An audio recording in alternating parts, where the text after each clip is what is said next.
Okay, welcome in. I'm going to be reviewing Week Nine's action from the National Football League. There are only two teams that did not play, and those were the Pittsburgh Steelers, who got a record of 6-2, and the San Francisco 49ers, who got back to 500 with a 4-4 record. So Thursday night matchup had the New York Jets playing host to the Houston Texans. I thought just because the Jets played so horrible all season that the Texans would be able to roll over and win, but unfortunately it was not meant to be.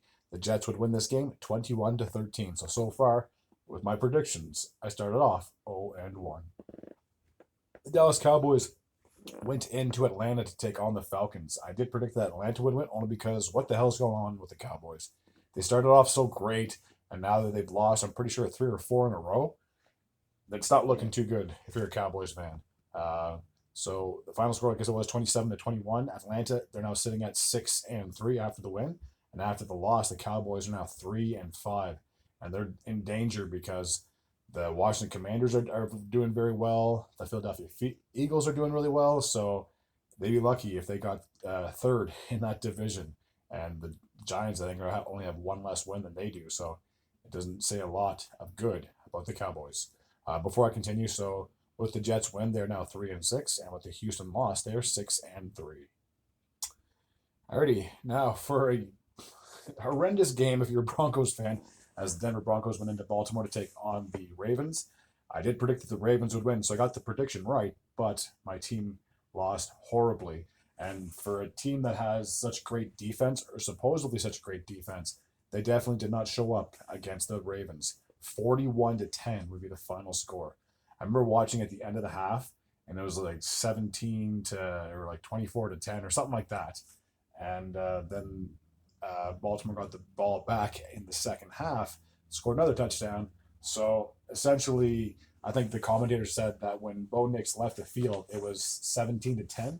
When he got back on the field, they were already down 31-10. It was game over at that point. So the Ravens have improved to 6-3, and after the loss, the Broncos are 5-4. And let me tell you one thing that really stings because next week we're heading into Kansas City, and I can automatically guarantee that's going to be an L. Thank God I'll be sleeping all day, so I don't have to worry about watching the massacre that the Chiefs are going to unload on the Broncos. But I had a funny feeling after this week and the next week that they were probably going to be 5-5. The Buffalo Bills played host to the Miami Dolphins. I did predict that Buffalo would win. It was a close one. It took till the end of the game. It looked like it was going to go to overtime. The Bills got the ball back and kicking a game-winning field goal. 30-27 would be the final score. With the win, the Buffalo Bills are 7-2, very impressive. And after the loss, the Miami Dolphins are 2-6. It's going to be very hard for them to crawl out of that hole if they want to try to make the playoffs. They're already 4 games below 500, and we're already halfway through the season, so it's not looking too good if you're a Dolphins fan. The Panthers played host to the New Orleans Saints. I thought that, if Derek Carr was playing again, that the Saints would be able to build off a little bit of momentum, stop their losing streak. Unfortunately, they did not. The final score 23-22. It was a very close game, to say the least. Both these teams are now 2-7. Enough said. The Bengals played host to the Las Vegas Raiders. I did predict that Cincinnati would win, and they won. 41-24 would be the final score, winning by 17 points, I do believe. With that, Cincinnati's now 4-5. They're now just a game of 500. So if they can win next week and get back to 5-5, who knows what can possibly happen. As for the Las Vegas Raiders, they're now sitting at 2-7. I guarantee they didn't think they'd be this bad this part of the season, but unfortunately, inconsistency, turnovers, injuries play a major factor into the unsuccessful season for the Raiders.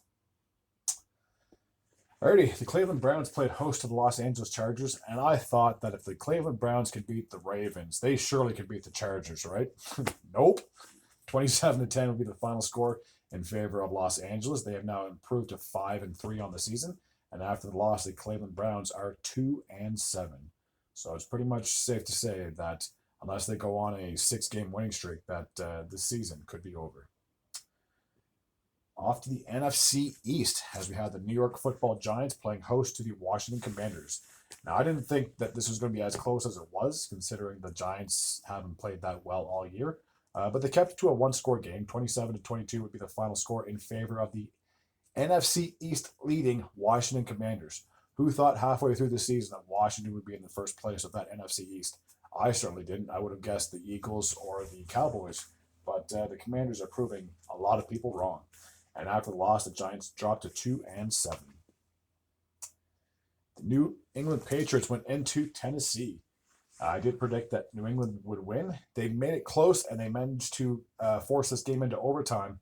But unfortunately, the Titans went for a very long drive, kick a field goal, and then the Patriots weren't able to score in the overtime frame. So 20-17 would be the final score in favor of the Titans. With the win, the Titans are now sitting at 2-6, and after the loss, the Patriots are 2-7. Kind of right where I expected them to be at the bottom of the AFC East. Okay, the Arizona Cardinals played host to the the Chicago Bears. I did predict that Arizona would win, but I thought Chicago would put up more of a fight. They did not. 29-9 would be the final score. With the victory, Arizona is now above 500.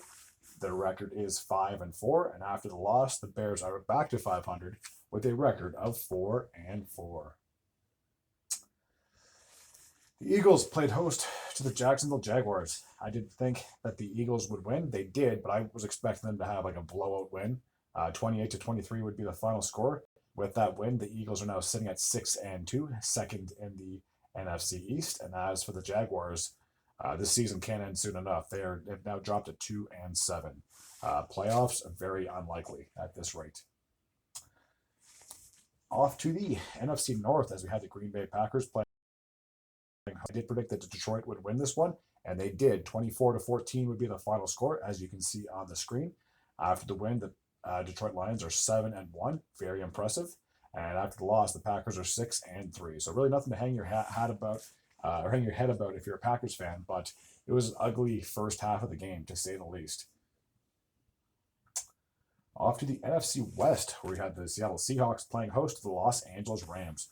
Despite the fact that the Seahawks did have a slightly better record than the Rams coming into this game, after they got destroyed at home against the Bills, I kind of lost faith in their defense, if I'm going to be completely honest with you. Now, it wasn't a blowout game, but the Rams did pull this one out 26-20 after trailing throughout this game, and I did predict that LA would get the win, so another victory for me. So with the victory, the Rams are back to 500 with a 4-4 record. As for the Seahawks, they are 4-5 after the loss. The Sunday night game took place in Minnesota as we had the Vikings who played host to the Indianapolis Colts. Minnesota was the better team in this matchup. 21-13 would be the final score. They are now sitting still atop of the NFC North. Sorry, they're in second place of the NFC North, I should say, with a record of 6-2. And as for the Colts, 4-5 is where they stand after week number 9.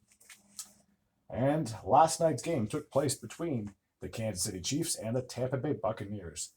Tampa Bay, I'll give them credit, would put up a bit of a fight. This game would need overtime to settle the score, and the KC would get the touchdown. 30-24 would be the final score. So that would take care of week 9 of the NFL season.